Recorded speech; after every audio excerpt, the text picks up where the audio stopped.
So, we are live. Thank you so much for coming on.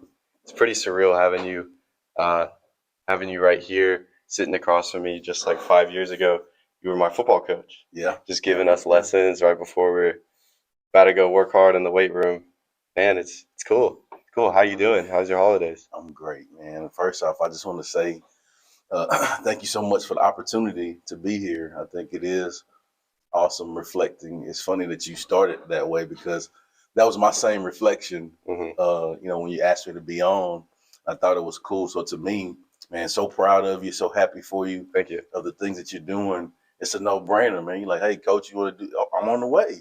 Yes, Let's sir. get it. Thank you. Thank you. So glad to be here, man. Let's get it. So, first question. I texted you this yesterday. What does success look like to you? You know, when Chip Baker is striving for success, Yeah. what is it that you're striving for? You know, being that like my YouTube channel podcast is the Success Chronicles, like I'm super fascinated with success. And that's one thing I've, from being from a kid, I've always been curious about success because I'll go back on you a little bit, like the Drake song. I just want to be successful, right? And so I've always strived to learn different things. But to me, I think it can be abstract yet simple. Mm-hmm.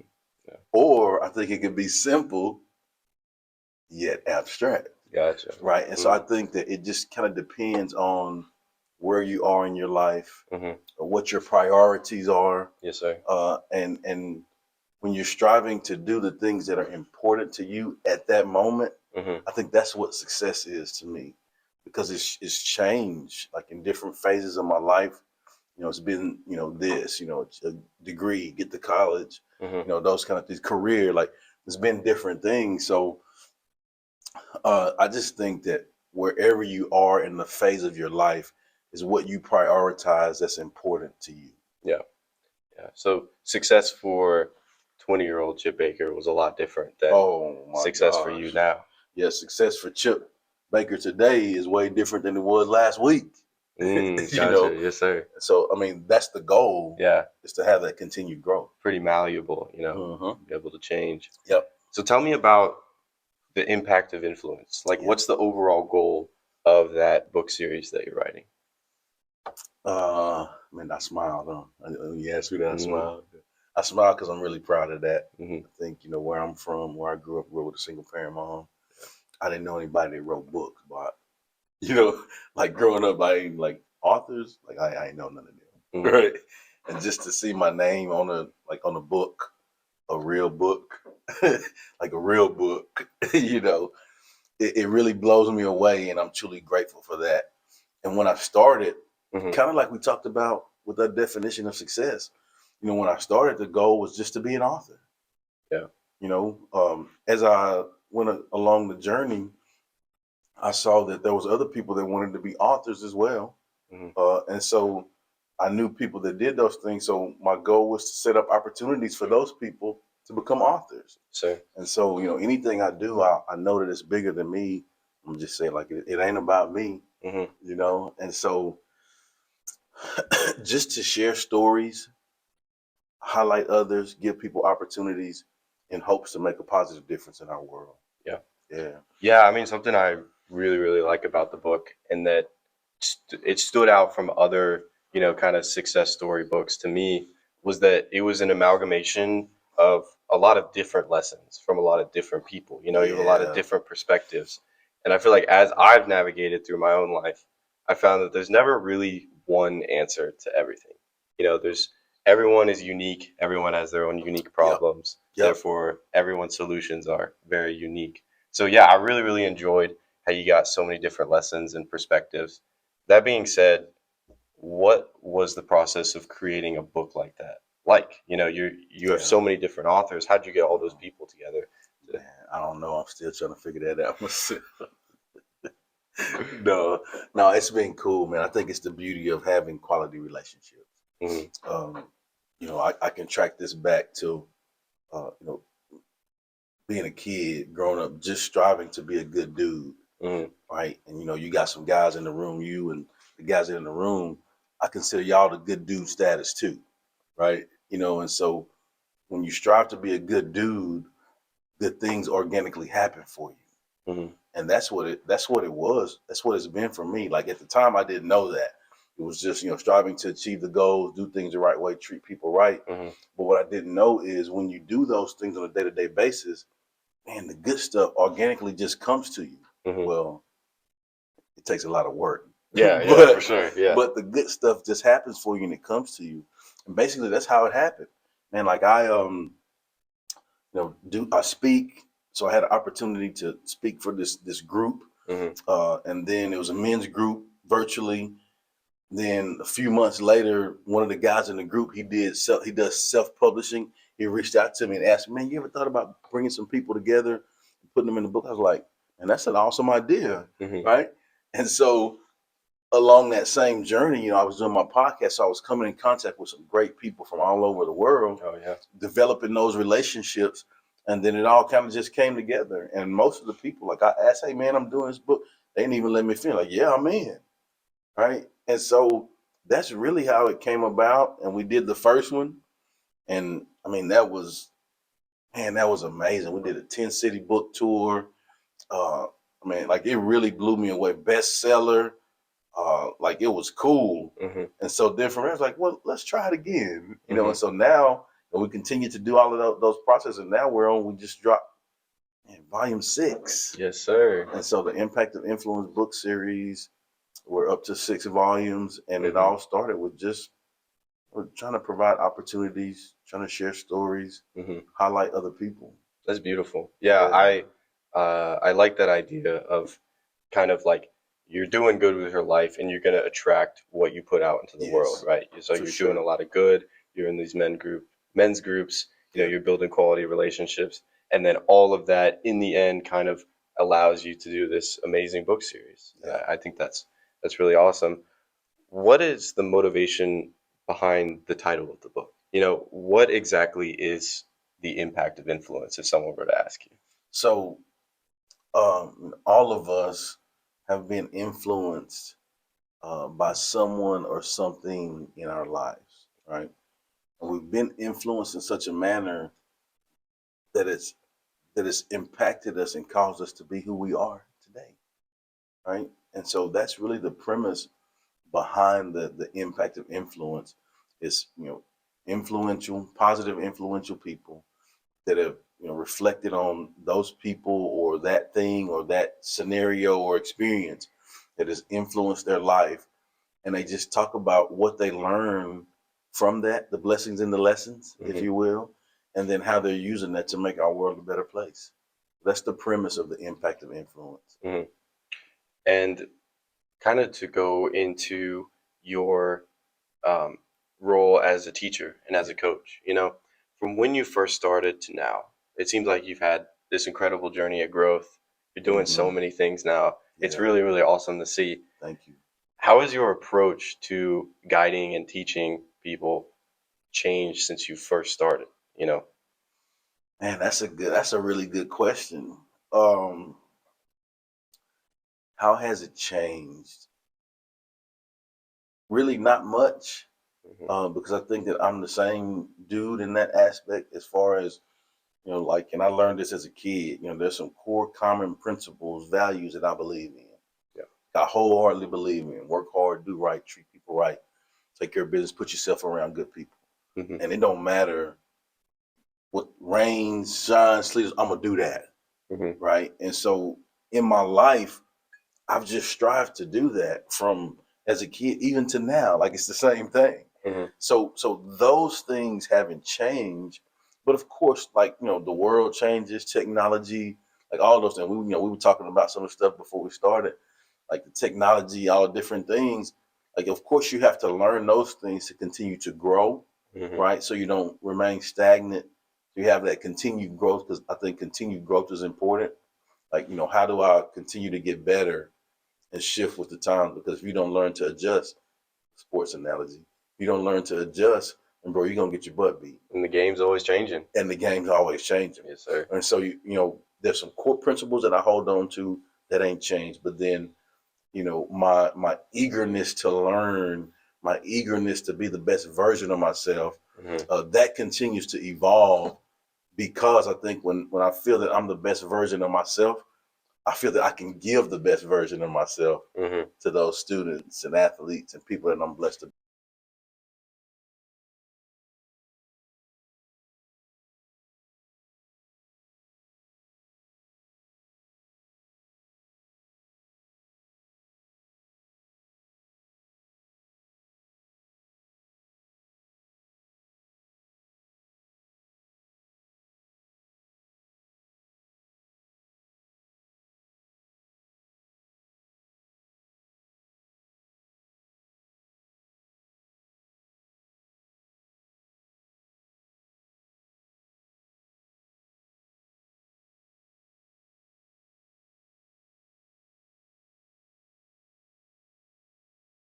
Legacy is a negative connotation. It's about me, and I'm not that kind of guy. Like, it's not about me. I know that it's bigger than me, but I definitely want to know that when I get to go visit the big man, that I've done some things to help others, right? And so that is my driving force. Like, on a day-to-day basis, like, I know I got people depending on me, right? And if I don't do what I'm supposed to do, the people that I love and care about, they don't eat, literally, right? And so I have to make sure that I do the things that I'm supposed to do to take care of business, so that the people that I love and care about will benefit. And is that something that you like, is that motivation that you've had for a really long time, or did that kind of evolve, as you became a family man, as you like matured into the teacher that you are today? Nah, man, that started as a young guy. I was raised with a single parent mom in a small town. Parents divorced when I was 5. I want to make sure I say this. My father was in my life, just in a different, city. He wasn't a deadbeat dad. He's a great guy, but just different, right? Dad wasn't in the house. And so from that, I saw the struggles that we went through. I saw my mother work 3 and 4 jobs, just to provide the necessities that we needed. There was no extra, right? There was no balling out. Like, it was just whatever. And so I saw her work hard, and that showed me that life is important. That showed me that to not take things for granted. It showed me the value of hard work, and it showed me that hard work works, right? Yeah. And so I was blessed and fortunate to see that in my family, right? And I also saw, because I'm a 4th generation educator. I don't know if you knew that. So mom, grandmother, great grandmother were all educators. And so it's in our blood to do that and give service. So I come from church. I say it down south, church folk with no S. Yes, sir. Church folk and educators. And so just the heart of service, the heart of looking out for others and taking care of business. I learned that as a kid. And that's just something I've strived to do throughout my entire life. And so that's kind of where that drive has come from. Yeah. Just seeing that and seeing what it feels like, knowing what it feels like to be on the other side of that, to receive that. Right. So and I'm gonna say this to you. So, like, I coached when you played. Yeah. As a coach, my hope is that anytime you were around me, you knew you was gonna have a good time. You succeeded. Check. Yeah. Right. Anytime you were around me, you knew that guy cared about me. Check. Yeah. Check. Right. And so like I was intentional about that. Right. I knew what it felt like for when people gave me that. And so that's the motivation, was to make sure that, hey man, that's good stuff when people do those things. I got to give that too. Right. And so I think that's one of the things that has truly driven me my entire life. You're receiving that gift, and then instead of kind of holding on to it yourself, you're giving it to others. You can't hold on to the gift. Yeah. Your gift is a gift. Ooh, hold on. Let me give you that one again. Hey, so your gift is a gift. And what I mean by that is the big man has blessed us all with certain gifts and talents that we innately have, or that we have worked on to develop. But the thing is, we have to make sure that we give that gift as well to others, because as a person, we all like receiving gifts. right? Like it's one thing. It's one thing to receive a gift, and that's a great feeling. Yeah. But have you ever worked hard, did something, made money, and then bought a gift for somebody else that you love and care about, and then you give them that gift? Yeah. Oh man, that feeling far outweighs the feeling of receiving a gift. It's so fulfilling. Oh Yeah. my gosh, Yeah. because you put the work in. Yes, sir. Like it means something for you. Like I've done this for you, right? Just to make you happy and make Yeah. sure that you're okay. That just happened to me yesterday, actually. Like Yeah. I got paid for all the hours I did before Christmas, and I got all like the reimbursement from my travels, Yep. and I just got Christmas gifts, and I got groceries for the whole family, and it was a really great feeling, and it sticks with you. Man. It sticks with you. It's fulfilling. Yeah. And it reminds you too to just keep doing what you're doing Hmm. because it makes a difference. Oh yeah, for sure. Yeah. I really like this idea of kind of influence and this like chain of influence. Mm. The hard work that your mother put in, raising you, being a single mother, Yeah. that inspired you, right? You took that gift and worked hard, became became a pretty great man, pretty great, like very great Thank man, you. great Thank educator. you, man. And then through that inspiration, then you adopted those same qualities and inspired me, inspired Miles, inspired all the people you coached. And you have this Yeah. chain of influence that started maybe with your mom's parents Oh, or their yeah. parents, Yeah, and it yeah. just goes on and it branches out into this big network of just positivity. And I feel like I really like this idea of positive actions have ripple effects that you might not even realize, and ripple effects through time that you might not even realize. That's it right there, Bott. Yeah. I mean, like that in a nutshell. It gave me chills when you explained that. And the reason is because that was something that I learned a long time ago in my life, right? Um, I told you my background with being educators and church people. There were things that my mom would say to me that was taught and told to her by her elders or people that came before her, Mm. and things that are like family traditions or different things that we do. Like we have a family prayer that we do. Like every time we leave, we all say this prayer. And so just like things like that, that's passed down, that's spread it. Like you said, like you can think about, oh yeah, it's gonna be cool to leave a legacy, to do some neat things. But really, like man, like how you explained it, like when you have a family, there's some things that you've seen in me that you're gonna share with your family. Oh yeah. You know what I'm saying? It's so like, whoa, like when Yeah. you really Yeah. just think about those things, like it blows you away, but then it also makes you happy and proud of yourself because like if I didn't work hard to do the things that I would have to achieve, I wouldn't have been blessed to be in a situation to be around you guys, Hmm. right? And so I'm truly grateful for all of that and how all of that happens, and it's a beautiful thing to watch that all like play out, Hmm. you know. So, what advice would you give to 20-year-old Chip Baker? Oh man, advice I would give to 20-year-old Chip Baker would be just keep doing your thing, dog. Hmm. You're gonna be all right. Yeah. Yeah. And I say that because I don't know what it is, but I think the big man kind of blessed me with some sense. Hmm. Like mom used to say, "Boy, act like you got some sense." Disciplinary mom. Like, boy, get somewhere and act like you got some sense. That's an old school thing, right? Hmm. Uh, but but I'm grateful that the big man has given me a sense of awareness. I'm grateful that discipline was instilled in me as a young guy because I think that discipline allows you the freedom to be happy. Let me give him that one again, Bot. Let me give him that one again. Yeah. Yeah. I think I wholeheartedly believe that discipline allows you the freedom to be happy. Hmm. And what I mean by that is when you learn to have that self discipline and do things the right way, regardless of who's watching, Hmm. and you take care of business, man, it allows you to be in positions to where you receive the fruits of that labor, exactly like you talked about, like working earning a check that I can get Christmas presents and buy groceries for the family. Like, bro, you had to be disciplined to show up to work every day.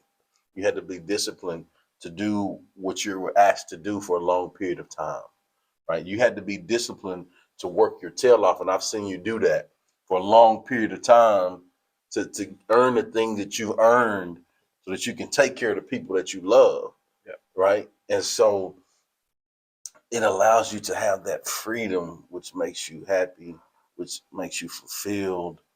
And so I would just say, man, I've done those things my entire life, but I would just remind myself that you're on the right path.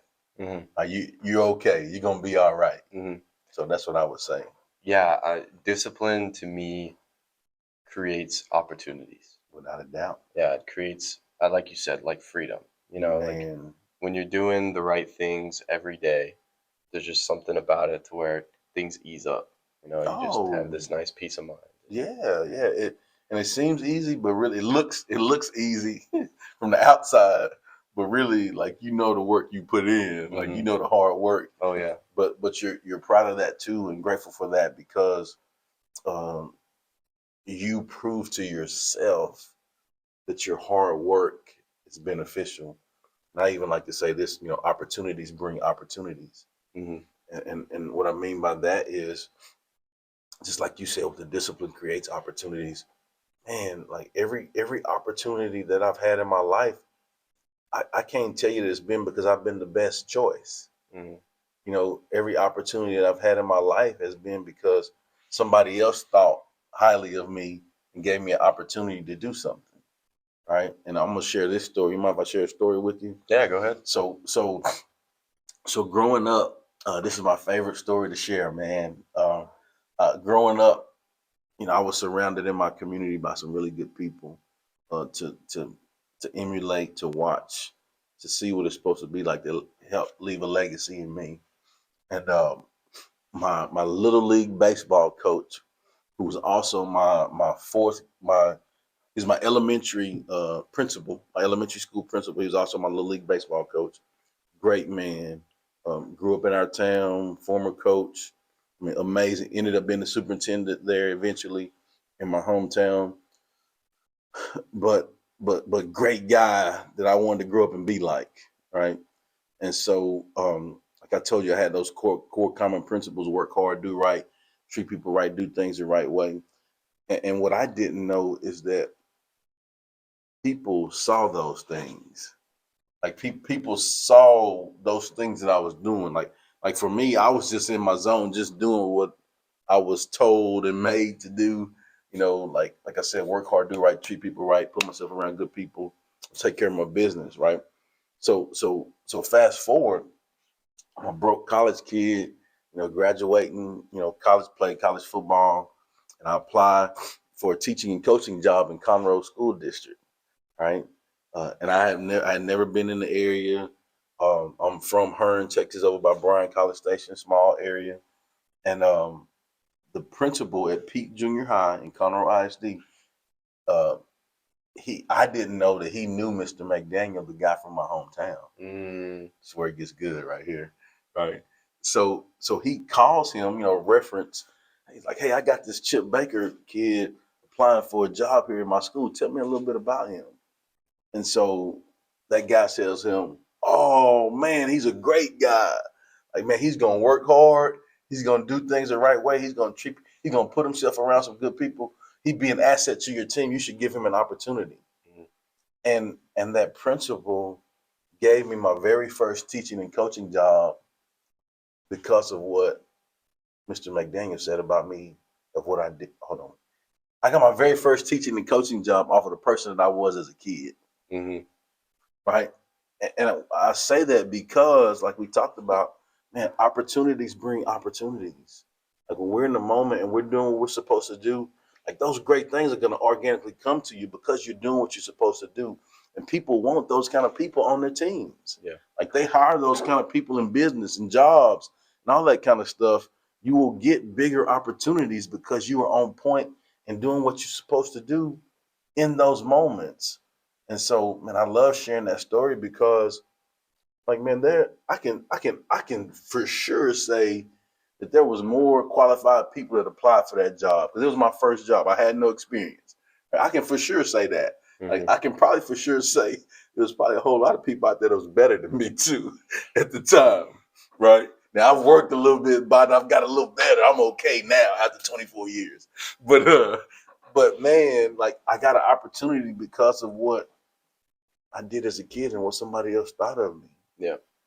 Yeah, that goes back to kind of what I was saying earlier, where positive actions create ripple effects through Mm-hmm. time that you can't Yeah. even predict, right? Yes. It's Yes. just do the positive action now because you don't know the doors that it'll open for you later. Yeah. Yeah. You know, um, something I wanted to ask you before you went on about that amazing story is what is your definition of discipline? You know, if you had a student come up to you and you're talking about discipline and like Coach Baker, like I really like what you're saying about discipline, but what does that mean? You know, Right. how can I be disciplined? What would you say to them? I think you got to win, strive to win. And I'm an acronym guy, so I'll break that down. I'm sure you've heard that. What's important now, Mm-hmm. right? And so, like, what's important right now, right? What's important right now is getting your butt in the weight room and get these reps, Yeah. right? Get through this workout today, right now, Mm-hmm. right? And then once you do that, then now I got to move to the next thing. What's important now? Okay, I got this homework I got to do that's due. I got to make sure I take care of that this evening, right? Then the next thing, okay, what's important now? Okay, then tomorrow in these classes, I'm reflecting, right? What did I do good on today? What do I need to be better on? Then tomorrow, what's important now? I hit the ground running, right? And work on those things I need to be better on, do more of the things that I did well on, but worked on the things I need to be better. And I think when you can continue to do that process to win, focus in what's important now, it allows you to be super, super focused, right? And it's a guy in this room that I saw do that, right?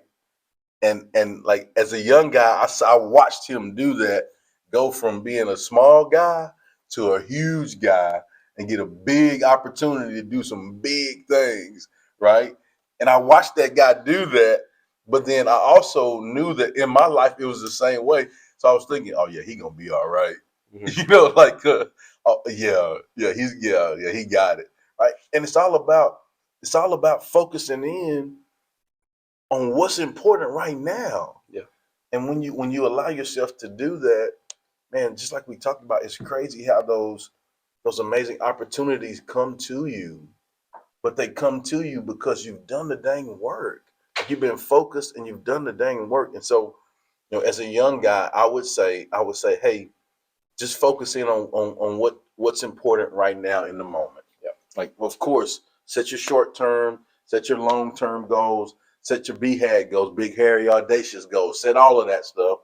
But really, what's important is what step are you taking right now to help you be the best version of yourself, right? And then once you take that step, you get through that step. Well, okay, well, let's get to the next one, Yeah. right? And then before you know it, man, you better look back and you've gone somewhere.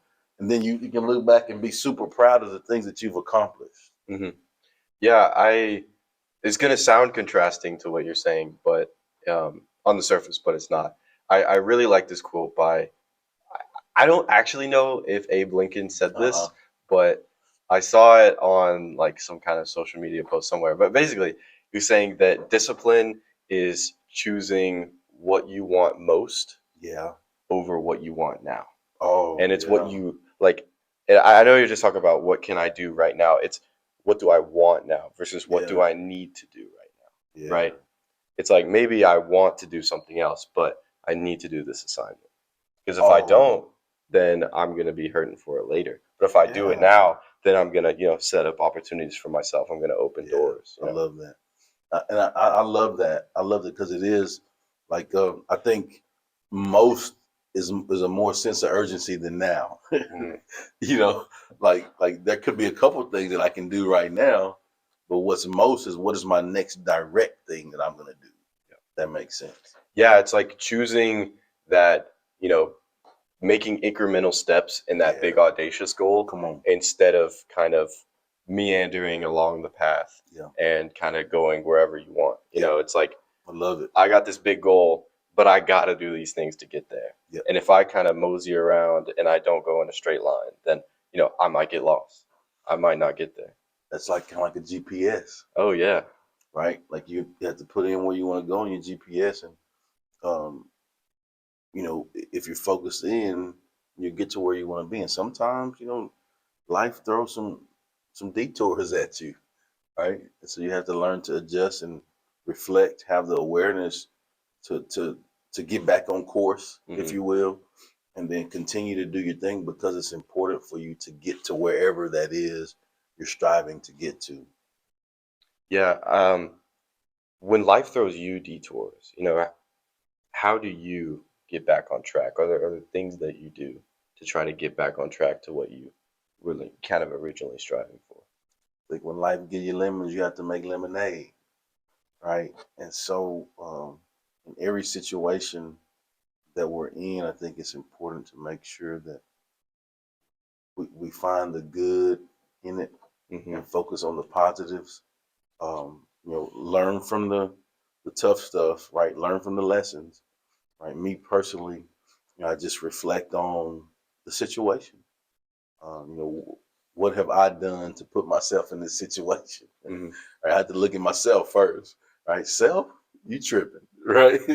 Right. And then I think, you know, once I reflect and look at those things, then now I can say, hey, you know, this was good. Proud of that. Continue to do that. Or I can say, ooh, Chip, you blew that. Like, man, you need to be better on that. And so it gives me something that I can work on. And that's the beauty of life, man. That's the beauty of the journey is like if I want something to be better in my life and what I'm doing, guess who can fix that? You. Me. Yes, sir. Right. And so like man, we have ownership in our when we have ownership in our journey, in our destiny, man, it allows us to put us in the driver's seat of that GPS. Put the GPS in there and hey, let's go riding. Right? And it's a great journey when you do that because it's always room for growth. It's always room to learn things. That's like we talked about on those detours. I mean, sometimes you make like the detour may give you an opportunity to see some things you never seen before. Like man, I didn't know those things were in life. Like I'd never seen that before. That's pretty cool. Right? Okay, now get back on track. You know, and make sure I get to where I'm going. And so, man, I just think the awareness and the reflection piece is so huge on that. I want to go back to that question I asked about giving advice to 20-year-old Yeah. Coach Baker. Come on. What advice would you give to 30-year-old Coach Baker? You know, fast forwarding 10 years. Man, if we are, let me go back to 20. Like if we're looking at it by years, like 10-year increments, 20 would be keep doing your thing, enjoy yourself, experience some things. 30-year-old would be okay, uh, based off of the foundation that you have, just continue to grow and do things that helps others. And still, I would say, and you're doing the right thing. Keep doing what you're doing. Just reassurance. Yeah, just reassuring myself. Now you all right. Just keep doing what you're doing. You know, do you find yourself kind of dipping it like you're almost losing a little bit of motivation to do, you know, these like to do these good things and to promote growth and things like that? Do you find yourself ever kind of maybe losing a little bit of steam and then you kind of get back up, you know, through time, or is it kind of just looking at it basically? No, but you know, as I hear you say it, I think it reminds me of the importance of rest. Right? You know, like you know, there was a phase where people like just grind, just go, like just grind, just grind. I do this all day. Like, no, not all day. You know, like, bro, you got to rest so your body can recover, right? And so I think in order to, you have to work to find that balance of okay, go hard, but then get rest. Yeah. And so those are things I would say no, because I've really worked hard at having balance in my life. Mm-hmm. And the reason is, like, it's important for me to get rest. I know that if I'm not the best version of myself, if I don't do what I'm supposed to do, then people around me suffer, the people I love and care about. And so I've really strived to um, just take one step at a time. Yeah. Like not eat the whole pie, but just get a piece. Something I think you might have said it too. I remember Coach Ramirez said it a lot, and I still think about it pretty often. Is he'd always ask us, "How do you eat an elephant? Yep. One bite at a Yep. time." Yes, sir. What are the things that you do to stay balanced? Like what are the actual actions And that you take? I'm a big reflective guy. Mm-hmm. Like I make time to reflect, right? And I think that gives me an awareness of what I need to work on, as well as it gives me an awareness of the things that I've done well, right? And so, on top of that, prioritizing and organizing my time. And so I have this deal that I call it the balance pie, right? And so if you visualize with me like a pie chart, you know, the complete, like, the pie chart is 100%, right? Mm-hmm. So there's 10 things in that pie chart that I have that are important to me, and I don't do anything else outside of that in my life. So everything I do is intentional, highly focused. And so my focus is on that, faith, family, being the glue, personal growth, all of the relationships, all of those are just some of them. But like I intentionally work on those like daily, Mm-hmm. right? And so, if I'm, not 100% on one today, then I got to pick that up tomorrow and be better. And so that's one of the things that I incorporated in my life, and it's really worked for me, because it's allowed me to be like hyper focused on what's important to me. Seeing as like how we talked about at the beginning of this, you asked me about the definition of success, Mm-hmm. prioritizing what's important to you and working your tail off on that. Yep. And then when you do that, it'll be successful to you because it's important to you. Mm-hmm. All right. And so I'm truly proud of the fact that I've been able to do that too, because it requires discipline. Mm-hmm. How has your pie chart changed over the years? Have you added certain things as you've kind of gone through life? Not really. Mm-hmm. I hadn't really. It's just like the core common principles that I talked to you about. Mm-hmm. Like the pie chart is, in congruence with that. Yeah. So those are the things that I believe in, and I'm gonna do those things, rain, sleet, or snow. Right now, within that, there's some techniques, or like we talked about how technology changes or things changes. There's some things within that that I can learn, and that's the fun part, right? I can learn to help me be more efficient Mm-hmm. in that. But like my faith, I'm gonna work on my faith. I'm gonna work on my faith. I'm Mm-hmm. gonna work on making sure my family is good. I'm gonna do that. Right now, within that, there's some creative ways that I can do. As far as faith, like the typical church service, men's group, reading the Bible, all of those different things. Now, you got you know podcasts about like it's so many different things. So like it's the same, Mm-hmm. but how I get to it can be different. If that makes sense. That makes sense. Yeah. Yeah. Tell me about go get it. You have it on Mm. your shirt right now. What does it mean to go get it? Man, I perk up a little bit. Let's go, man. I think for me, I believe. Well, let me go back. It's part of positive self-talk for me, right? So throughout my life, I've exercised like self-talk. The most important relationship that you're probably gonna have is a relationship you have with yourself, Mm. right? And throughout my years, I've had positive self-talk. Depending on the phases of life that I was in, up your game, get better. Just different things that I would say to myself to push myself. And so, once I graduated college, like I knew that, and going into a career, striving to get my master's degree, starting a family, like all of those things, like those are big, big, big things, right? And so, I set my goals on, okay, by this age, I want to have my master's. By this age, I want, so I kind of set my goals. And in order for me to make those things happen, I had to go get it. Yes, sir. Right. And so that was really my positive self-talk. I would just say that to myself. And then when I started teaching and coaching, it would slip out and I would say it to my guys. Mm-hmm. Right. So then they would start, sometimes they would say it back to me. Mm-hmm. Right. And then it just over years became a thing. And, that's just my thing, man. Just go get it. I believe that no significant success is just going to come to you. I believe that you have to go get it and make it happen. Yeah. Right. And in that striving to go get it, in that striving to do great things, like we talked about already, organically, you're going to achieve some things that you never, ever would have thought you would have been able to achieve. And all of that stuff that we've talked about today is a part of that. The book series, the podcast, the whole life journey, like the making a difference.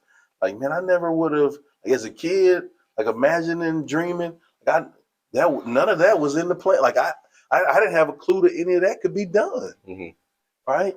But it has been because I've just strived to go get it. I really love that idea. I can testify from my experience that, getting after it, whenever I go get it, yeah. I love that. I love that saying. I could say it over and over and over again. But, when I work hard at something, it opens those doors like we were talking about earlier, and you kind of shift the goal, like the goalpost change. Mm-hmm. Like as you're moving forward toward the touchdown, like that goalpost is moving backwards. And I find myself like coming up with dreams that I didn't even think I could ever do a couple years ago. Like it was not part of the plan at all. And all I did was just work hard. And then I found myself in situations that I really shouldn't be in. But, okay, like this is Let's cool. Get it, baby. Yeah, like the first time, like when I got, like I have a research job at UT. And it was really surreal. Like I just worked hard. I tried to get as good a grades as I could. And when I got in, it was like a table kind of like this. And my boss was talking here. And this was like my first semester of college. And personally, I really don't think I should have been there. But I was sitting here. I know this feeling also. Yeah, it was a PhD here, PhD there. Yep. Like a grad student that like he got a master's. He's about to graduate with a PhD. Like where you're sitting, there's a senior researcher. He's been researching for like 40 years. Yeah. And I'm sitting there like, okay, I gotta work hard because like I don't feel like I belong here. But the goalpost changed, and I like as I got into that situation, I kind of applied the same mindset that I was learning way back in the day in football. And I was just like, I gotta work hard right now, right here, and then you start to come up with all these little dreams. Yeah. Now that you're in your new situation that I couldn't have thought of a couple of years back. Man, first I want to say, man, congrats on that, and I'm so proud of you. Thank you. For achieving all the amazing things that you've achieved. I've always seen hard work in you. Right. Thank you. Appreciate it. It's always satisfying to see when we can take those things that we learn through sports, through life experiences, and translate those and use us to help us be successful in life, in career, in family. Right. And so it's the same concept. Like as you were saying it, I was thinking about, watching you guys squat, like them squat days. Right. Mm-hmm. And just like you have to shift your mindset. That's some dang tough stuff. And we demanded that you do it perfect. Oh, yeah. Right. Like we didn't say, hey, let's go to the weight room and squat. Mm-hmm. No, get your butt under the bar, get down there low, do all of those things. Right. And so like that's the difference. Mm-hmm. Right. And in life, when you attack the bar in life like that, like, man, anything is possible. Mm-hmm.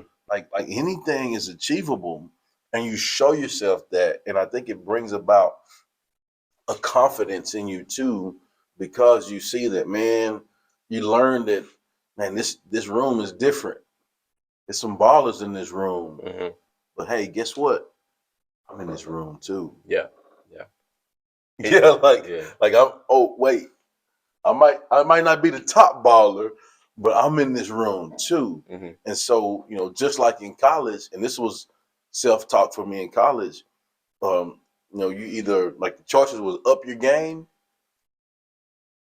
The choices was up your game, or the choices was up your game or go home. And going home ain't a choice, right? And so I'm gonna get better. I'm gonna up my game. Yes, sir. And so that's the approach. When you learn that mindset, that's what you do. Yeah, I like playing sports was so big for me, and just kind of like I still like whenever I hear someone say Big Five, it just sets off alarm bell. I'm like, Yes. what did you say? What did you say? I was just talking about this with Miles yesterday. But it was like, um, man, it was just so influential. Like it really teaches you that like you just um, with enough hard work, and Yeah. if you really just attack the day, Yeah. something that's really difficult at first. It was so hard at 1st, Mhm. and especially like you're already doing squats, and then someone half reps, and you just hear squat jump position, No. whistle blows. It's just like, oh my gosh, dude. Um, it teaches you that something that's really hard at first can get easier. Yeah. And it can get easier with enough work. And if you Yep. just attack the day Yeah. every day for a while, Yeah. Just keep showing up. Yeah. Do what you can do right now. Do the best that you can do right now. Mm-hmm. Talk to me about your belief. I mean, you mentioned this in the impact of influence Mhm. that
Family or, tough, just things that I learned from that I said, yeah, I'm not going to do that.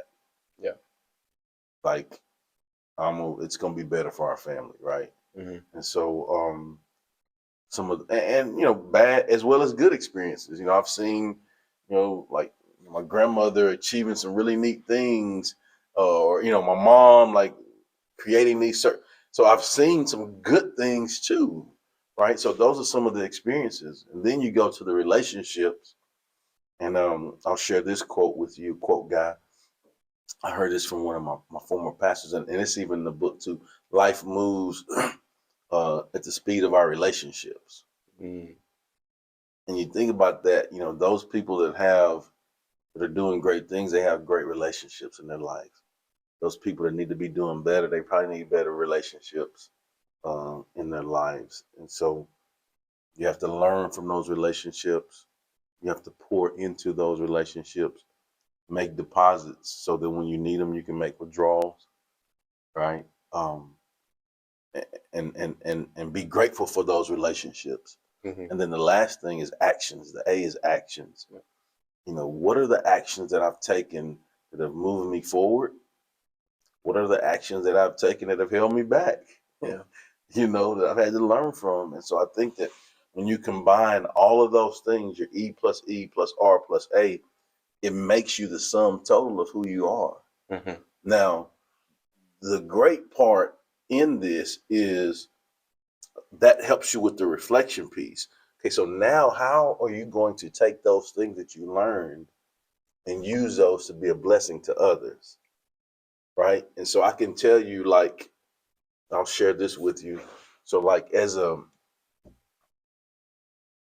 coach, as a teacher, as a person that strives to be a positive difference maker in the lives of others, um, I knew what it felt like to have pain as a young kid, grew up in a single parent home. Right. So guys that I've taught and coached, like I can see that on them because I know what it's like.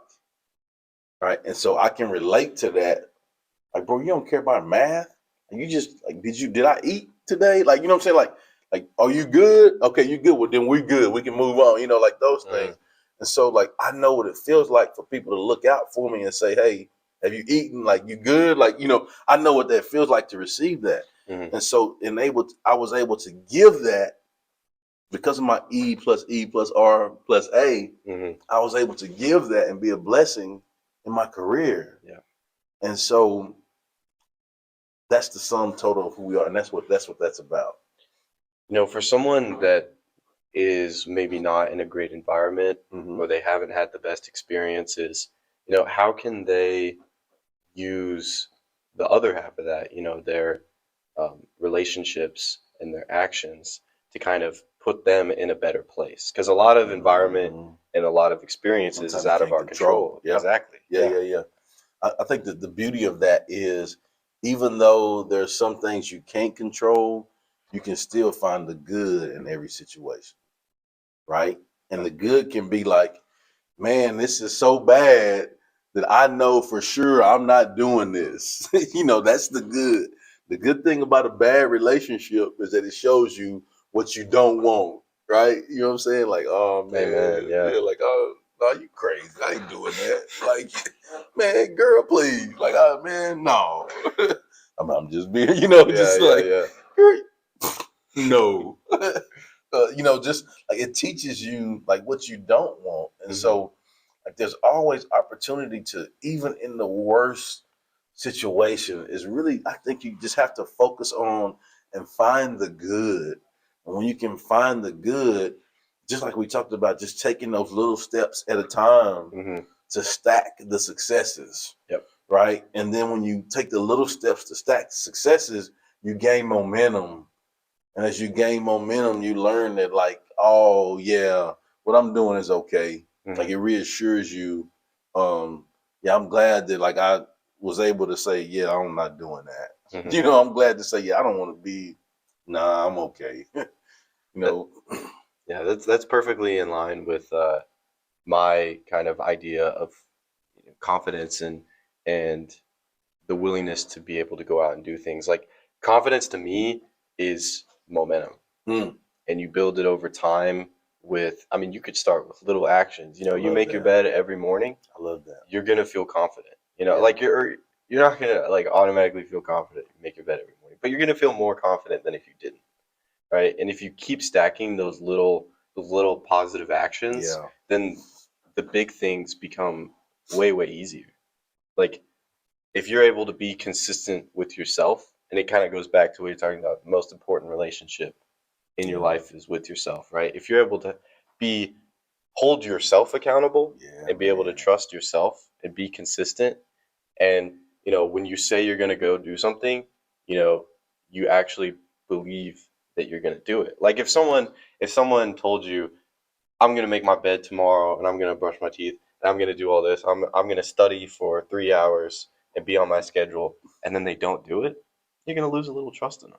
Yeah. So it's the same thing with yourself, you know, like if you tell yourself you're going to do all that and you don't do it, you're going to lose a little trust in you. You're going to lose a little momentum. You're going to lose a little bit of confidence.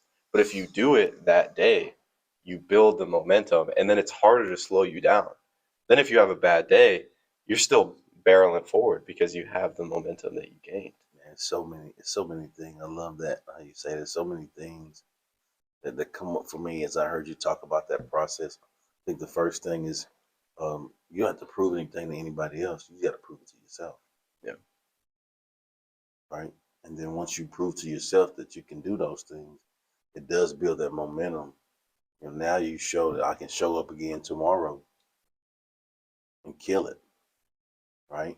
And then from there, I think also just kind of reflecting on what you hit on, and it's crazy how um, I don't know, just so many great things come when you do that.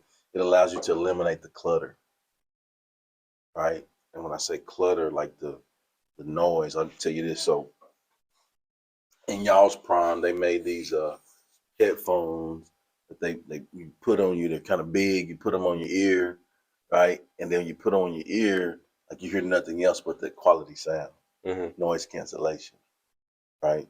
And so when you allow yourself to be disciplined, focused in on what you do, you organically have noise cancellation in your life, and you're super focused, and all of that other stuff don't matter. Yep. Like I'm a music guy. Like I love listening to quality music, like listening to the background of this, to that, because my background, my family's music, so like I can hear like the ad libs and all the different things in the quality music, and it's a beautiful experience when you allow yourself to do that, right? And it makes you proud. So I was thinking about, you talk about just making the bed. You may not want to do that and brush your teeth, but then when you come back at the end of the day after your busy day, you come in that room, you see your bed's made. That like that you're proud of that. Like man, that looks good. Yep. All right, and it's a simple thing, but I think it starts you in the process of eliminating the clutter. Oh yeah.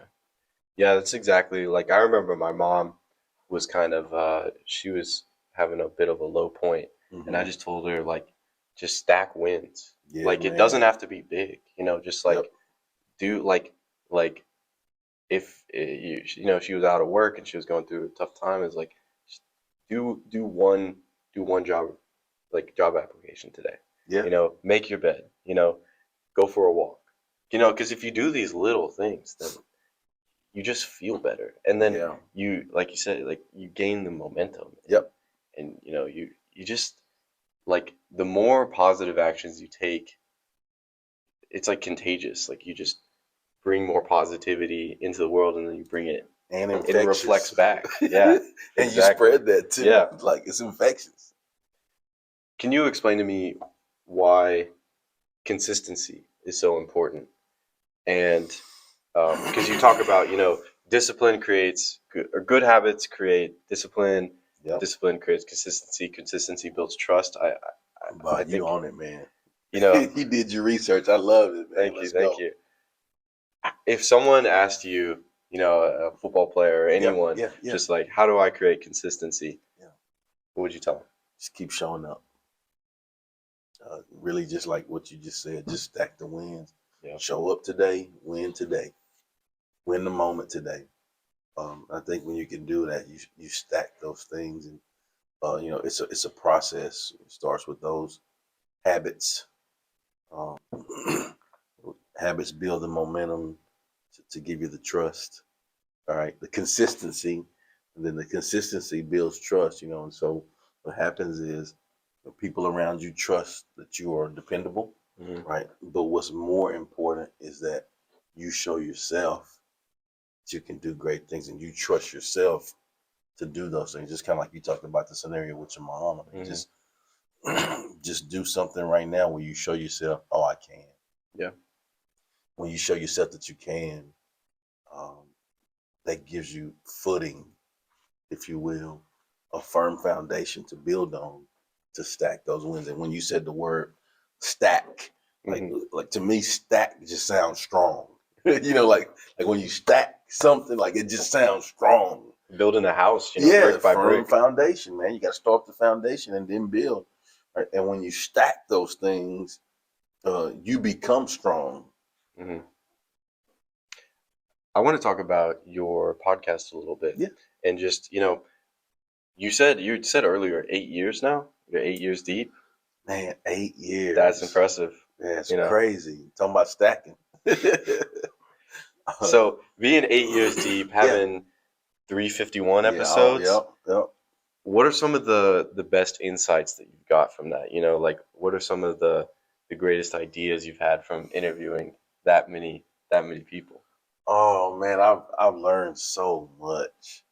Um, man, just amazing. You being a quote guy, just so many quotes from different people. Um, I think the beauty of, because I'm a relationship guy, the beauty of meeting great people and building and establishing those relationships, that's been cool for me. Um, but I think the underlying factor, because it's the Success Chronicles, I think the underlying factor is, and it's funny because like I have a Success Chronicles, and you sent me the question. Like the first question you asked me is, "What's your definition of success?" Mm-hmm. And like I'm thinking to myself, man, that's difficult, right? But I ask that same question every episode, Mm-hmm. right? And it's difficult uh, because there's so much that goes into it. But I think the underlying factor is, none of us are immune. I don't care who you are. None of us are immune from growing through tough things. Catch that? None of us are immune from growing through tough things. And so what we have to do is, you know, learn the things, grow through you go through, and on the other side of that, learn what you're supposed to learn so that you can overcome that to get to where you want to be. Grow through your go through. I really like that. Yeah. I do want to ask you, when I look at some of my friends and some of the people that I see, I see them going through tough situations, Yeah. or me myself will go through tough situations, and sometimes I see that they grow from it, or I grow from it. Sometimes it's just tough, and sometimes they're hurting for a while because of it, or maybe they didn't go through it at all and they're in a worse place. So can you talk to me a little bit about, like, is there a certain mindset that you need as you're kind of growing through your go through in order to be able to do that? Like, um, what kind of attitude do you need to bring in order to actually grow from something hard and not just have it be adversity that doesn't get you anywhere? I'm glad you asked that question, and I won't go too deep. I got a family member that is this last year has been going through some pretty tough things, right?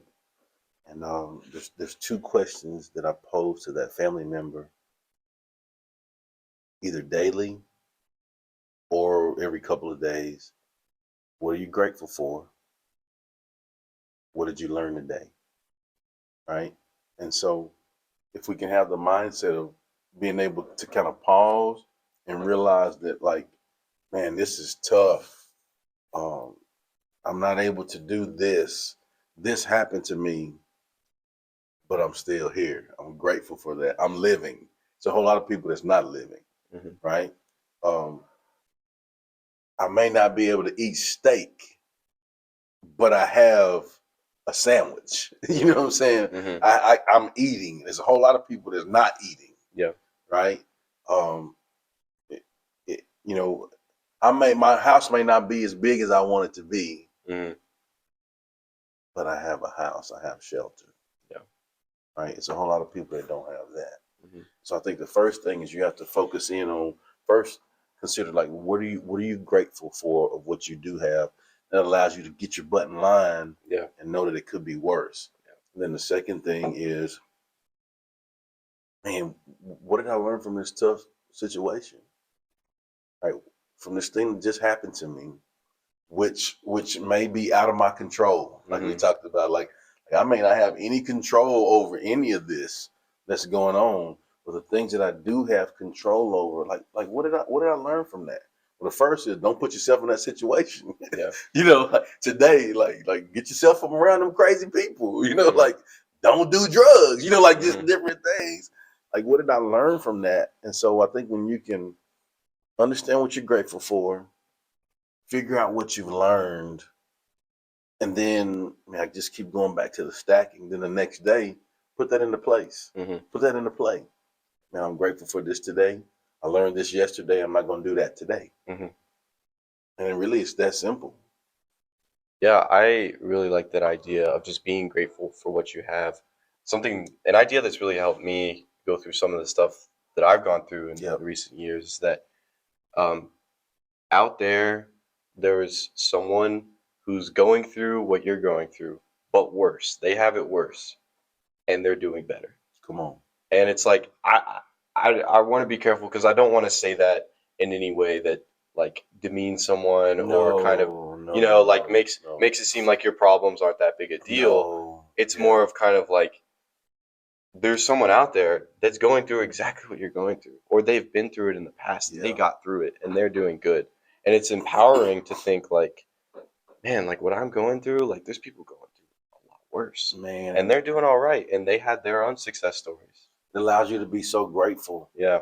But I'm not just saying those things, man. Those are things that I've had to do growing up as well. You know, there's some tough things that we went through in my family or things that I've seen. I really had to say, okay, like, what am I grateful for? Like, okay, I learned this lesson. I saw this. Ooh, I can make it better, right? And so that's not a putting people down. It's not a derogatory thing. That's just helping with awareness to help you be grateful for what you do have, Mm-hmm. to shift your perspective, because how you view what you do determines how you do what you do. Yeah. Right. And so if you're focused in on just continuing to strive to get better and be positive and find the good, well, you'll continue to be better Mm-hmm. and be positive and find the good. Yeah. Yeah. I mean, I read a book recently called Call Me American, Mm-hmm. and it's about a Somali guy who grew up during all the wars. Mm-hmm. And as I was reading it, it was like I was going through a pretty fresh breakup. Mm-hmm. And so I was pretty down about it. And I remember reading that book and I was just thinking, like, what if I just like told this guy about what I was going through? Like, what would he say? He would be like, you were able to have a girlfriend? You know, like I grew up in a war zone, dude. Yeah, Like yeah, right. I had to Yeah, dig yeah, a yeah. hole and Yeah, sleep yeah. in it so I wouldn't get hit by shells at night. Like, Yeah. um, and it you would think it makes me feel like, okay, why am I getting so down about this like thing if it's pretty small and there's people going through such hard things? But it's more like I should be grateful for even being able to have experiences Oh like that, man. because some Yes, people sir. they can't even live their life, it's just like uh, they're just a victim of horrible, horrible circumstances that they can't control. So, you know, even if I'm going through something tough, just being grateful for like I have control over what I can do. Like my external environment isn't, dictating what I do, and it's just like I Oh, have a choice right now. man, I think that's the biggest thing that helps you get better is understanding um, what I have control over and what I don't have control over. I think just that right there, just saying that just put me at peace. Mm, You know, just because you think about like there's some things that's gonna happen, that will happen, that has happened, yeah, where I have no control over. Right? So why should I waste time worrying about something like I have no control over yeah, that? Right? Now, if there's something I do have control over that I can put in the work or say something or do something to make it better, well, then now that's different, right? And if I can control that and have ownership in that, then now I can put in the work. yeah. I'm able to put in the work to do that. Hmm. Yeah, I'm a pretty big philosophy fan, Mm-hmm. and I like Stoicism a lot. Mm-hmm. And in Stoicism, they're always talking about, just focusing on what you can control. You know, if something's out of your control, then it's kind of just the natural order of things, Yeah. and things are just happening. And if you focus on what you can control, then you're going to be happy because, things out of your control are fickle. Like people, you can't That's a control good people. word right there. Fickle. Yeah, like it's very up and down here or there. Yeah. You can't really control what someone else does or Yeah. what they're Yeah. thinking, what they're saying. You can't control I don't know, the weather, Yep. external events. Yep. But you can't control, what am I going to do in this situation? What are my actions? And then how am I going to perceive this? Right? Yeah, fickle just sounds fickle. Yeah. Right. Stacked sounds strong. Mm. Fickle sounds fickle. Yeah. I love it, man. It's good. So, talk to me a little bit about your core values. You mentioned earlier there was quality relationships. I think there were a few others. Yeah. I just so as far as like my core common principles, work hard, do right, treat people right, put myself around good people. I think that those are the core essence of who I am and what I strive to do on a day-to-day basis. Mm-hmm. And then, with the balanced pie, just faith, family, being better in my career, having quality relationships, building those, being the glue in every situation I'm in, holding things together. Just off the top of my head, those are just 6 or 7 of those things. Mm-hmm. Personal growth is on there as well. So I think when I can work on those things, it gives me a focus, a GPS, if you will, Mm-hmm. to go in the direction that I want to go. Those are the things that I can control. Yeah. What exactly do you mean by being the glue?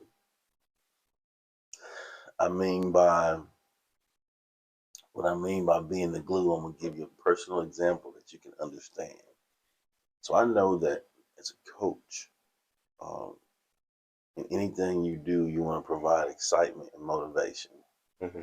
And so in every situation, I strive to figure out, okay, what's needed. Like I'm observant of, okay, what do we need here in this situation, Mm-hmm.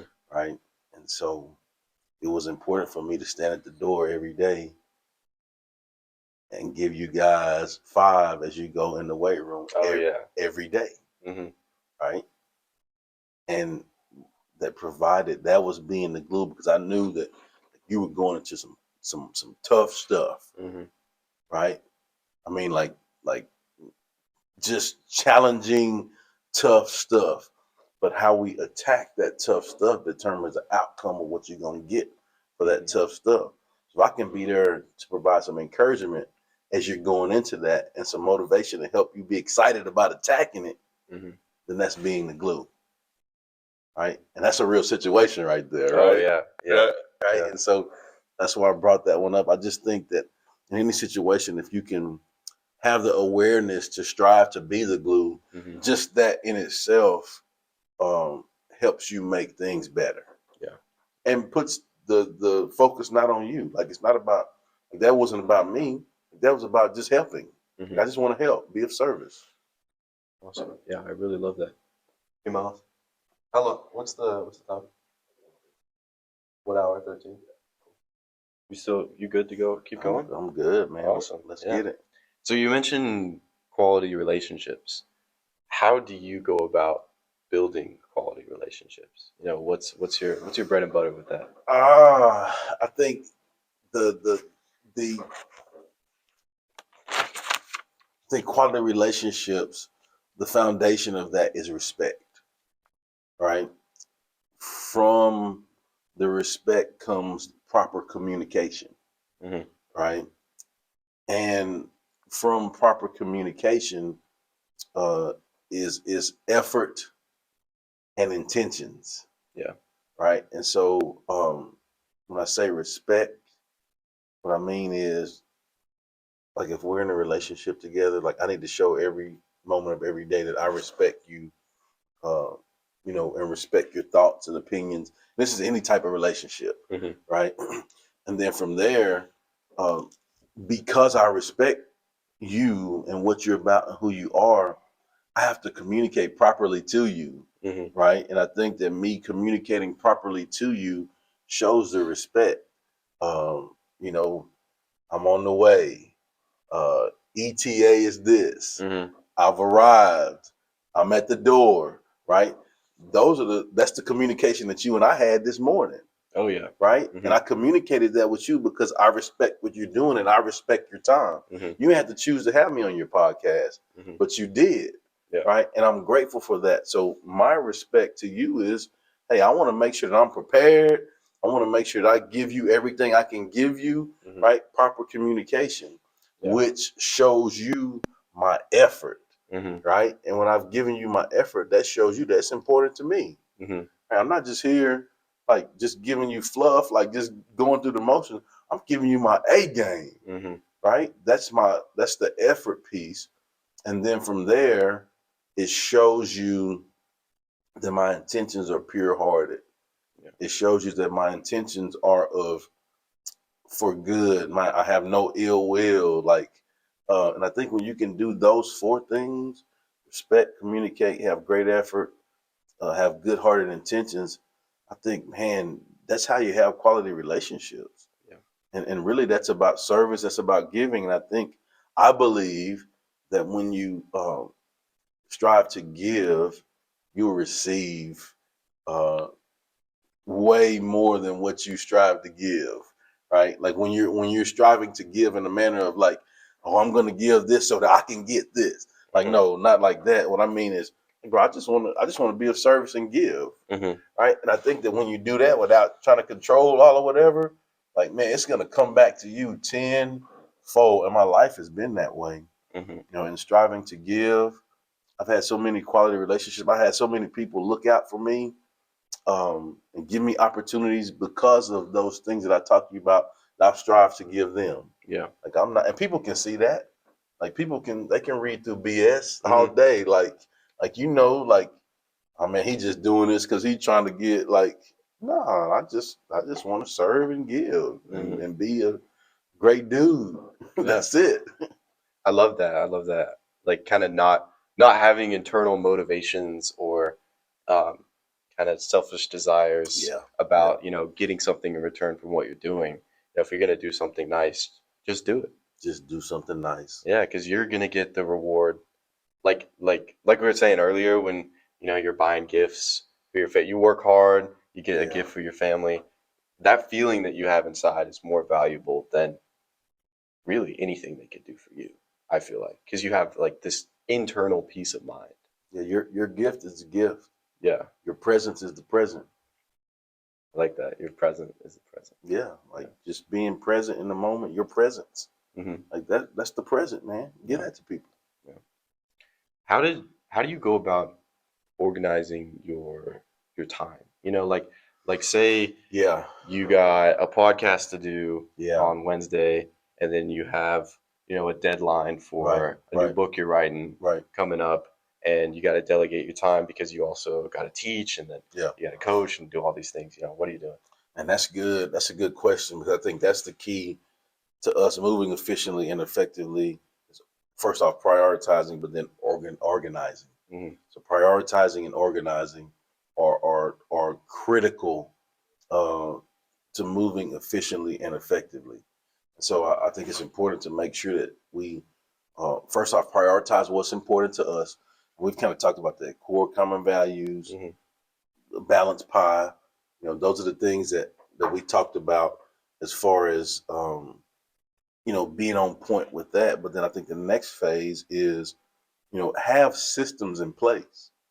It's important to have systems in place that work for you. Mm-hmm. So like for me, I'll just tell you system that I have in place is like I make time for reflection. Yeah. So like in the evening, I reflect every evening. Okay, how was my day today? Did this, did that. What can I be better on? What did I do well? Then I plan my day, and like I legit have like sticky note, big sticky note, or a notepad or whatever to do list for tomorrow. Mm-hmm. Right. So then I legit write that down. I even break it down on the list. So I do a work list. I do a personal list. Mm-hmm. Right. So on work, okay, these are the things I need to work on tomorrow. Personal, these are the things that I need to work on tomorrow based off of my balanced pie. Mm-hmm. Right. Um, and then from there, I hit the ground running the next day, and it allows me to check those things off or write a line through them, and I know they're going to do when it's done. I throw it away. I start the next day. Right. So that's a immediate organization thing But then the next phase is highly reliable on my calendar. Yeah. Right. If I don't put stuff on my calendar, it's good as not being done. You know what I'm saying? Mm-hmm. So like my day-to-day stuff, I use checklists to organize. Yeah. If I know it's far out and it's coming along, then it goes on my calendar on my phone. And along with making that list, checking it twice, if I can find out who's naughty or nice. Oh wait, that's wait a minute. But no,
Yeah. right. Like I could manage it in college, ball, assignments.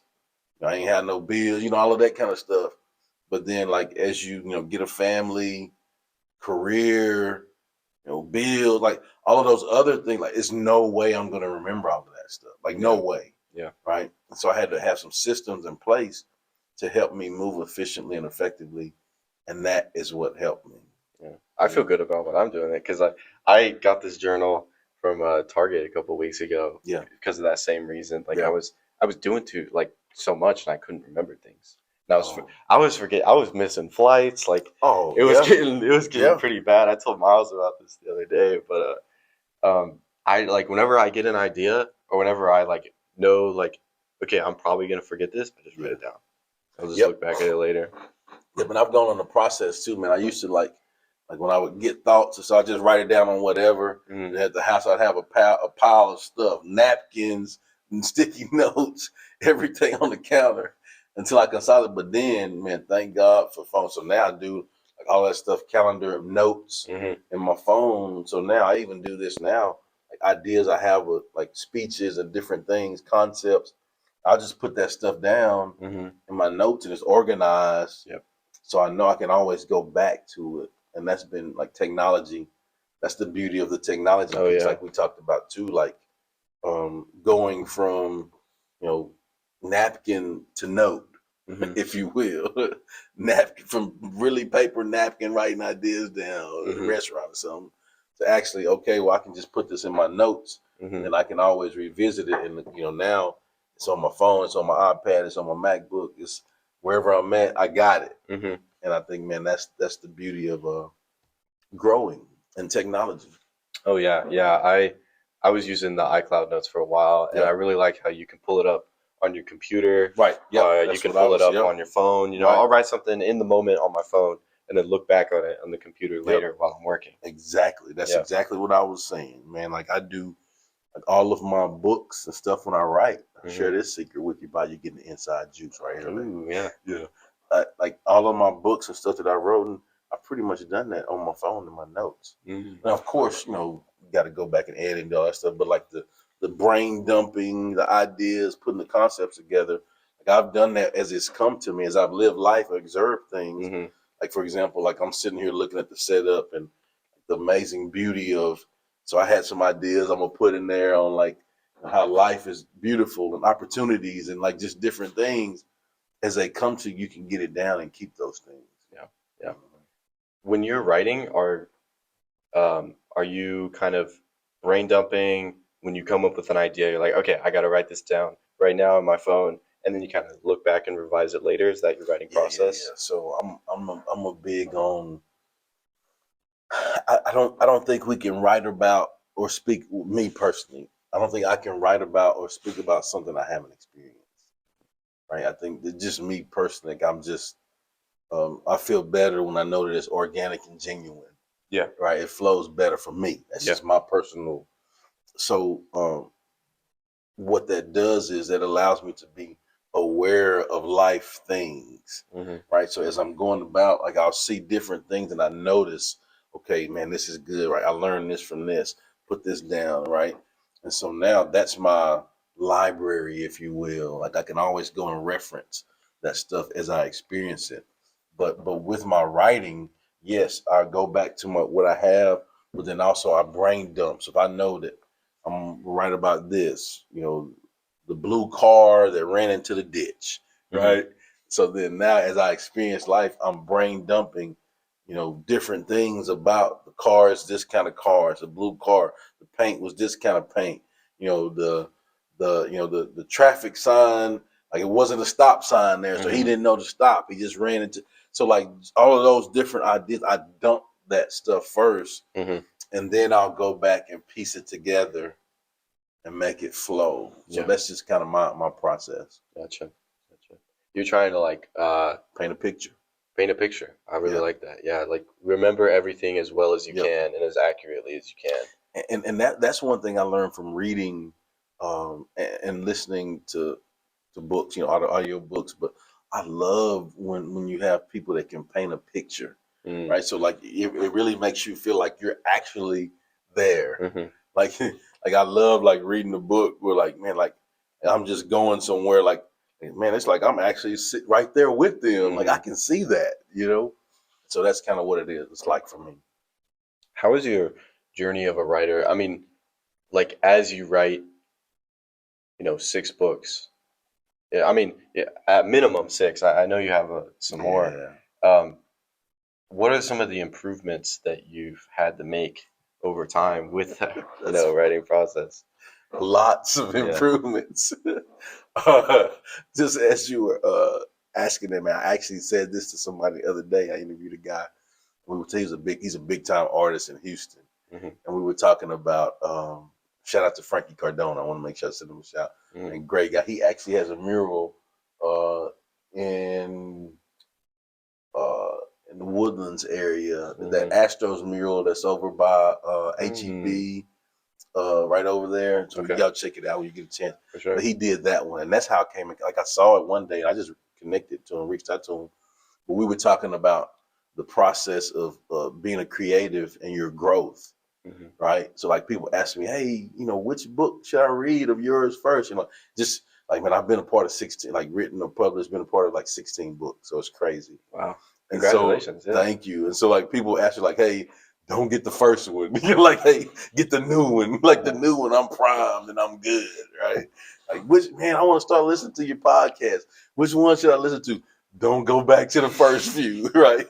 Like these new ones, they really good. I got angles, I got great audio lighting, for a dark guy. I need some good light, right? Like man, I got all of that stuff now, right?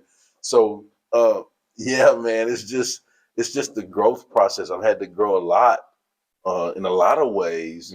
I think that's the beauty of it. And I think I said this to you when we were sitting up here.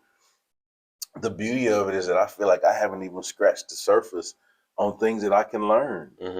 I think that's what makes it fun, right? I think when you can look at it as, okay, what can I learn just to have that continued growth? Yeah, they call that the Dunning-Kruger effect, where you start off and or you start off in a place of confidence and you feel like it can't be that bad. You start off in your first book and it's like, okay, I can write. Like it's not going to be that bad. Like, and then the more you learn about it, the more your confidence drops and you're like, okay, there's so much to learn. And then over time, you kind of reach this kind of middle point of maturity where you're like, there's still so much to learn, but then you feel confident about the improvements that you've made along the way. Yeah, I think man, since I started I started writing about 5.5 years ago, and I've been so busy that I hadn't had the time to have a drop. Like I just, man, it's been nuts, man. Like just keep getting better. Like that's all I know. Just keep working, dog. Nice. It's it seems to be working, so just Yeah, keep working, yeah. right? And so that's what it's been for me, man. Talk to me a little bit about public speaking, Yeah. and like what are some of the same question I asked earlier with the writing, what are some of the improvements you've had to make, and what are some of the challenges? Because I Boy, know public speaking is challenging. oh my gosh, man, you're getting all the insights today, Bott. So I'll tell you this one too.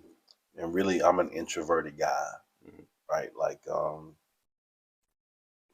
if you're hanging out with me, I might not say any more than 10 words. Like, I'm really and I'm okay with that, right? Mhm. Like, I'm okay with who I am, and I'm comfortable with that in my skin, right?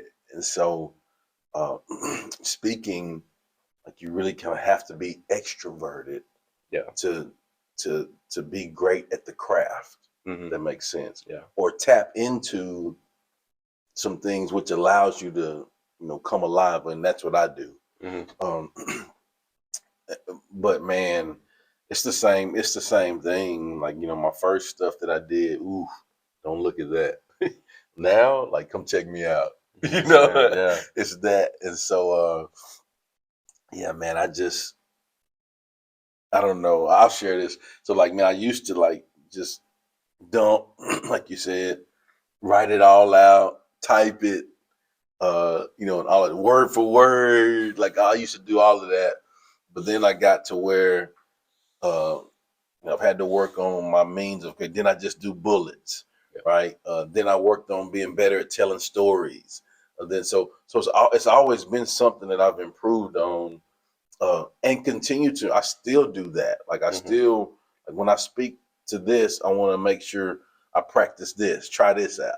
Hmm. So it's like a game to myself. Like, what you gonna do now, Chip? Like how you gonna get better now, right? Hmm. And so I just continue to have that growth, and it makes me proud. Even like today, there's some things that I wanted to make sure that I hit on, or like different things technology wise that I'm trying to work on. So, man, it's just a continued growth, Hmm.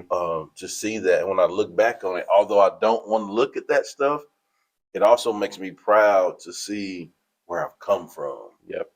right? And the work that I put into like it literally, I can see literally like the growth. I can literally see the growth. Hmm. And so, man, it's really cool to be able to do that.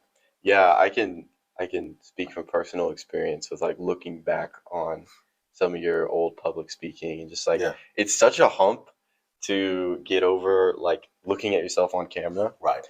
and Yeah, also like listening to your own voice yeah, and man. kind of things like it's like watching film. It's like watching film in football. Exactly. I was waiting for you to say Yeah. finish because I was going to say that it's just like watching film. Hmm. Like like early in your career, you're like, oh, I don't want to watch, but then you get to where like, no, I need to check it out Yep. so I can see what I need to be better on. Hmm. And it's a maturity, like you said. Yeah. It has to be. It's a maturity that comes with. I mean, it is what it is. The eye in the sky don't lie, Hmm. But it's a maturity with. Okay, well, let's check it out. Let's see what I need to be better on, and you can show yourself. Hmm. So just so I don't miss what you were saying earlier, if someone were to be like, "Hey, Coach Baker, like, what's your public speaking process?" You were saying, you have your talking points, you write down bullets, and then you kind of go through those talking points. Is that Yep, that's okay? exactly right. So I have a general theme. Um, I'm an acronym guy, so a lot of times I use acronyms Hmm. to communicate. I'm a simple concept guy, so I may have one concept, have points off of that concept, and then tie it into how it applies. Hmm. So it's a lot of different ways that you can organize your thoughts Yeah. and convey your thoughts. Hmm. And that's one thing I'm continuing to work on. Like I love watching speakers. I love watching the tape of myself Hmm. so I can be better. I did this. I said this. I moved this way. Man, you got to make sure like I love seeing that stuff because Hmm. it allows me to be the best version of myself when I get opportunity to speak. Yeah. Are you ever? I mean, I find myself sometimes being, when I watch myself, just being overly critical of things, and I get kind of like, um, so lost in the negatives that, I don't look at the positives, and I'll show my friend, a clip of the podcast. Yeah. I'm like, that's good, dude. That's really good. And I was like, Yeah. I thought it was terrible. I thought it was Right, horrible. right, Do you right, have that right. same experience, or? Nah, man, I'm just too busy to think like that. Like I Yeah, just yeah, I don't have time to like overanalyze. Like, let me check it out. What I need to do. Give me 2 or 3 things I need to work on. Now I'm on to the next thing. Okay. I think that's kind of been my process. It's like, watching the tape. Like, bro, we only have this many days to prepare for the next game. The next game's coming. So, like, I give myself a day to be in the moment, good or bad. We won. That's great. Okay, I got another opponent to prepare for. We lost. Ooh, what did I get? But okay, a day. Okay, I got another one opponent to prepare for. Yeah. I think that's the beauty of, for me, having a sports background, is like it allows me to adjust and move on. Yeah.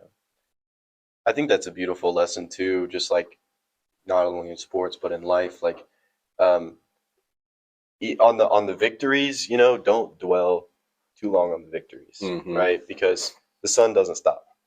Sun doesn't stop for no man. No. That's a good quote by. I don't think Kevin Hart came up with the quote, but I saw him say that. Yeah. Like, and then if it's a loss, don't take too much time to dwell on that either. Just Right. What did I do right? What did I do wrong? All right, move on to the next thing. Keep moving forward. I think the beauty too is, even in those victories, like, there's always room for improvement. I mean, like, you can always find ways to learn. Yeah. I think it's about having the growth mindset. Yeah. What exactly to you is growth mindset? Like, is it what we were talking about earlier with, like, kind of growing through your go through? It definitely is. I think it's definitely having the mindset of saying, okay, in order for me to have growth, I have to have continued improvement to grow. In order for me to have continued improvement to grow, I have to continually find things that I can be better on, right? Things to learn. And it's really kind of what we've talked about in the interview, like those different processes of having growth and finding out ways to learn new things. And that's really exciting. Like, when you can do that, that is really, really exciting. Yeah.